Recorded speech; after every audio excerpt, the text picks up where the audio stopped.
Je m'appelle Lakshmi, je suis journaliste. La deuxième question est la suivante. Les hommes musulmans sont autorisés à se marier 4 ou 5 fois, je crois. Et ils n'ont pas besoin de la permission de leurs épouses. Vous savez, la permission de la première épouse pour se marier. Je veux dire, corrigez-moi si je me trompe, pour se marier un plus grand nombre de fois. Je ne vois donc aucune logique à cela, car je crois que c'est un homme, une femme. C'est l'institution du mariage. Je vous en prie, clarifiez. Merci. J'en viens à votre deuxième question. Dans l'islam, les hommes se marient 4 fois, 5 fois, et ils ne demandent pas la permission à la première femme. Pourquoi? En ce qui concerne la polygamie, l'islam est la seule religion, et le Coran est la seule écriture religieuse sur la surface de la terre qui dit de n'en épouser qu'une seule. Il n'y a pas d'autre texte religieux que le Coran. Je suis un étudiant en religion comparée qui dit de n'en épouser qu'un seul. Aucun verset de la Bible, aucun verset de la Bhagavad Gita, aucun verset des Védas ne dit de n'épouser qu'une seule personne, à l'exception du Coran. Si vous lisez les écritures hindoues dans le Ramayana, le père de Sri Ram, combien de femmes avait-il? Combien de femmes? Plus d'une. Plus d'une, 3 femmes. Très bien. Elle est chrétienne. Selon le Mahabharat, combien de femmes avait-il? Illimité. Pas illimité. Vous ne connaissez pas bien les Écritures. Non, Avait-il 4 femmes? je n'en ai aucune idée. Pas 4, pas 100, pas 1000. 16 108 femmes. Combien de femmes a-t-il eu? 16 108. Alors pourquoi les musulmans ne peuvent-ils pas en avoir 4? Quel est le problème? Quand Krishna peut avoir 16 108 femmes, pourquoi ne pouvons-nous pas en avoir 4? De plus, si vous lisez le Vishnu Purana, chapitre 24, verset 1, il est dit qu'un brahman peut avoir jusqu'à 4 femmes. Si vous lisez les Écritures juives, elles vous autorisent à avoir autant de femmes que vous le souhaitez. Si vous lisez la Bible chrétienne, elle vous autorise à avoir autant de femmes que vous le souhaitez. Si vous lisez la Bible, Abraham avait 3 femmes. Salomon, combien de femmes avait-il? Il en avait 700. C'est plus tard que l'Église a interdit aux chrétiens de se marier avec une seule femme. Mais ce n'est pas ce que dit la Bible. C'est la communauté juive qui a épousé plus d'une femme.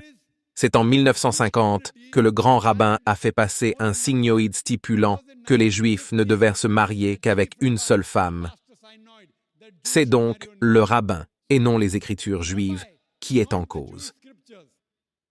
Selon les Écritures hindoues, on peut épouser autant de personnes que l'on veut. C'est le gouvernement indien qui, en 1954, a adopté une loi appelée Hindu Special Marriage Act, loi spéciale sur le mariage hindou. Cette loi stipule que les hindous ne doivent se marier qu'avec une seule personne. Il ne s'agit pas des écritures religieuses, de la Bhagavad Gita, du Ramayana, du Mahabharat, des Védas, mais du code pénal indien. Le gouvernement indien a adopté en 1954 une loi stipulant que les hindous ne devaient se marier qu'avec une seule personne. Mais d'après les statistiques sur le statut des femmes dans l'islam, si vous lisez les documents du gouvernement à la page 667, il est dit que les musulmans font des mariages polygames. Vous savez quel est le pourcentage en Inde? 4,3%. Combien? En Inde, 4,3% des hommes musulmans font des mariages polygames. Les statistiques entre 1951 et 1961 pour les hindous, combien?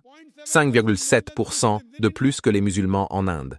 Selon le gouvernement indien, bien que la loi l'interdise, les hindous pratiquent plus de mariages polygames que les musulmans.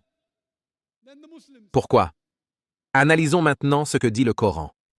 Le Coran dit dans la sourate « Les femmes » jusqu'au verset 3, d'épouser les femmes de son choix par 2, 3 ou 4. Mais si vous ne pouvez pas faire justice, n'en épousez qu'une seule. Cette affirmation « n'épouser qu'une seule personne » n'est donnée que dans le Coran et nulle part ailleurs dans les Écritures. Le Coran dit qu'il faut épouser les femmes de son choix par 2, 3 ou 4. Mais si vous ne pouvez pas faire justice, n'en épousez qu'une seule.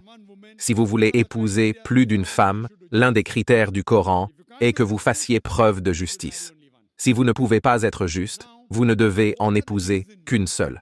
Quelles sont les raisons logiques pour lesquelles l'islam a permis à certains hommes d'avoir plus d'une femme?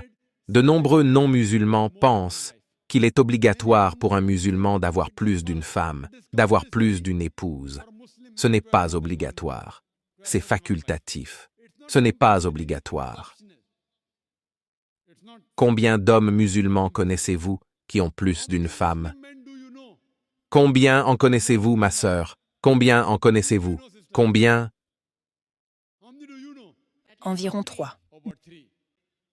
En Inde, il y a plus de non-musulmans que de musulmans qui ont plus d'une femme. Comprenons maintenant quelle est la logique. Revenons à la logique. Par nature, si tu demandes à n'importe quel médecin, il te dira que les hommes et les femmes naissent en proportion égale. Les filles et les garçons naissent en proportion égale. Mais n'importe quel médecin, n'importe quel pédiatre, n'importe quel médecin pour enfants vous dira que le sexe féminin, l'enfant féminin, est plus fort que l'enfant masculin. C'est la raison pour laquelle il y a plus de décès chez les enfants de sexe masculin que chez les enfants de sexe féminin. Ainsi, à l'enfance, les enfants de sexe féminin sont beaucoup plus nombreux que les enfants de sexe masculin. Au fur et à mesure que la vie avance, des gens meurent à cause d'accidents, de l'alcoolisme ou de la guerre. Il y a plus de décès chez les hommes que chez les femmes. Aujourd'hui, si l'on analyse le monde, on constate qu'il y a plus de femmes que d'hommes. Il y a quelques pays du tiers-monde, comme l'Inde, où la population masculine est supérieure à la population féminine. Et savez-vous pourquoi? C'est à cause du féticide et de l'infanticide féminin. Selon un article, une émission diffusée sur la BBC sous le nom de Let Her Die, l'émission de la mission, il y avait une journaliste britannique du nom d'Emily Buchanan. Elle se rend en Inde et affirme que chaque année, plus d'1 million de fœtus sont avortés après avoir été identifiés comme étant de sexe féminin. Elle dit qu'il y en a plus de 3000 par jour. On multiplie par plus d'1 million chaque année. Selon le rapport de l'hôpital gouvernemental de Tamil Nadu, elle donne les statistiques suivantes. Sur 10 femmes nées vivantes.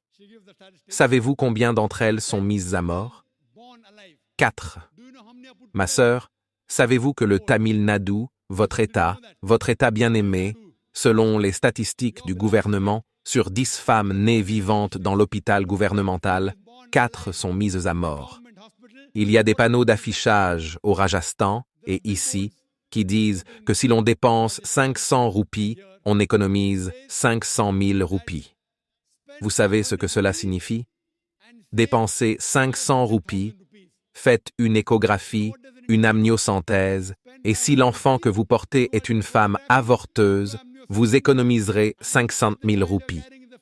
Peut-être que quelques centaines de milliers de roupies l'amènent et que les 100 000 roupies restantes constituent la dot. Si vous mettez fin à cette pratique diabolique en Inde, notre pays bien-aimé, mettez fin à l'infanticide féminin, mettez fin à l'infanticide féminin, même en Inde. La population féminine sera supérieure à la population masculine si vous regardez le reste du monde. Si vous regardez New York seulement, il y a plus d'1 million de femmes que d'hommes. Aux États-Unis seulement, il y a 7,8 millions de femmes de plus que d'hommes. Au Royaume-Uni seulement, il y a 4 millions de femmes de plus que d'hommes.